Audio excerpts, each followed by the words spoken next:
Bonjour à vous, moi c'est Gabriel. Et moi, c'est Sophia. Bienvenue sur Confluence. Alors aujourd'hui, on se penche sur la COP30 au Brésil. Et attention, ce n'est pas un sommet climatique comme les autres. Non, là on parle vraiment d'un moment de vérité. Un moment où les belles promesses elles doivent enfin se transformer en actes concrets. Le problème, c'est que les divisions politiques, elles, menacent de tout faire capoter. On va décortiquer ensemble les enjeux de ce rendez-vous qui s'annonce crucial. Oui, et le lieu est hautement symbolique. On est à Belém, au Brésil, en plein cœur de l'Amazonie. C'est donc là que le monde entier se donne rendez-vous pour décider de l'avenir du climat. On imagine bien l'effervescence. Mais derrière les portes closes des salles de conférence, l'enjeu est juste immense. La question que tout le monde se pose, comment on fait concrètement pour passer des grands discours à des actions qui changent vraiment la donne? C'est la grande question qui plane sur tout le sommet en fait. Parce que la coopération, c'est quand même la base, le fondement même de l'accord de Paris. Et aujourd'hui, force est de constater qu'elle est hyper fragilisée. Les divisions politiques sont vraiment profondes, et pour ne rien arranger, il y a cette grosse incertitude sur la position des États-Unis. Ça pèse comme une véritable épée de Damoclès sur toutes les négociations. Exactement. Ce n'est vraiment pas un sommet de plus sur la liste. La COP30, c'est un tournant. Ça fait des années qu'on discute, qu'on débat. Là, ce n'est plus le moment. Il faut agir. C'est, pour le dire simplement, l'heure de vérité. Et le point de départ de ces discussions, il n'est pas très réjouissant. C'est ce qu'on appelle le premier bilan mondial et son constat est alarmant.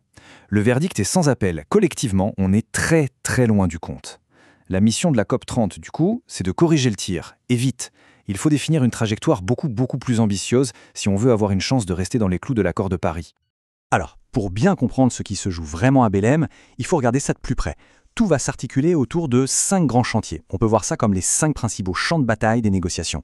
Et clairement, le succès ou l'échec de ce sommet dépendra des accords qui seront ou non trouvés sur chacun de ces points. Voilà, ces 5 chantiers sont au cœur de tout. Premièrement, on a le bilan des efforts de chaque pays avec l'objectif de rehausser l'ambition générale. Deuxièmement, la lutte contre la déforestation, un enjeu absolument crucial, surtout ici au Brésil. Troisièmement, le sujet qui fâche, le plus conflictuel, la sortie des énergies fossiles. Quatrièmement, le financement de la transition, la fameuse question « qui paye ?» Et enfin, cinquièmement, l'adaptation, c'est-à-dire comment aider les pays les plus vulnérables à faire face à des impacts qui sont de toute façon déjà inévitables. Et sur ces 5 points, le financement, c'est sans doute le plus gros point de blocage. C'est simple. D'un côté, on a les pays en développement. Leurs besoins, et se chiffrent en milliers de milliards de dollars pour financer leur transition et s'adapter au changement climatique.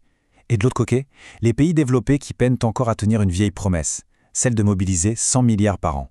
Vous voyez le fossé? Il est immense. Et forcément, ça alimente une méfiance très profonde. Alors, pour essayer de restaurer un peu la crédibilité, il y a quand même quelques nouvelles annonces.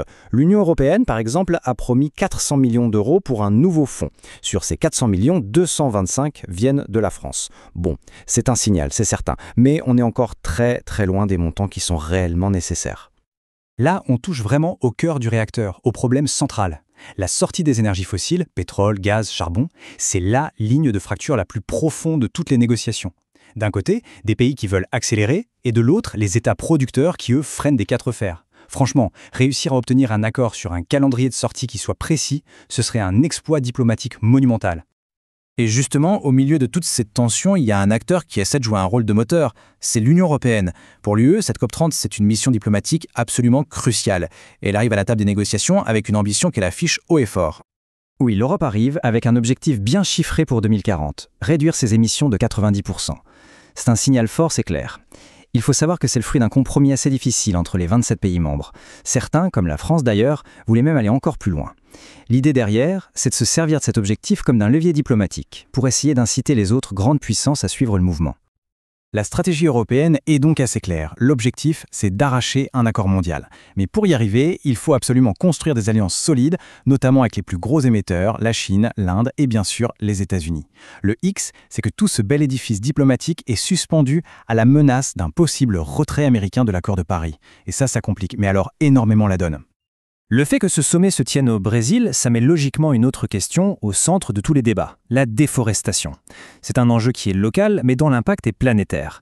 Et c'est aussi un vrai test de crédibilité pour le président brésilien, Lula, qui a promis d'en faire une priorité absolue, la protection de l'Amazonie.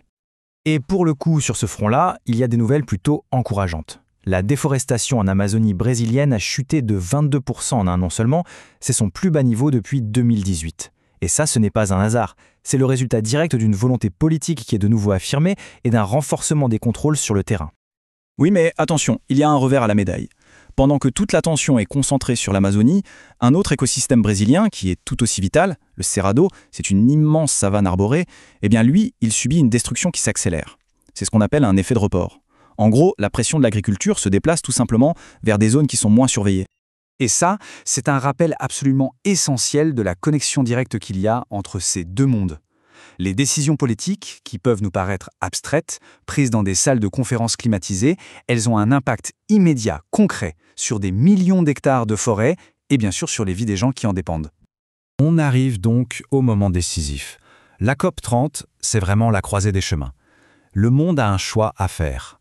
Soit renforcer la coopération, tous ensemble, pour faire face à la crise climatique, soit, au contraire, s'enfoncer dans une ère de confrontation et de repli sur soi. C'est exactement ce que résume Sébastien Treyer, le directeur de l'IDRI. Pour lui, la COP30 sera le test final. Un test final sur la capacité de coordination multilatérale. C'est un moment de vérité, pour voir si le système international est encore capable de répondre collectivement à la plus grande menace de notre temps. On termine donc là-dessus, sur cette question qui reste totalement ouverte. Est-ce que la COP30 sera le dernier grand sommet de la coopération, ou au contraire, le premier d'une nouvelle ère de division? L'issue des négociations de Belém nous le dira. Et la réponse, quelle qu'elle soit, façonnera notre avenir à tous. Merci de nous avoir écoutés sur Confluence. N'hésitez pas à vous abonner, à liker et à commenter pour nous soutenir. À très bientôt.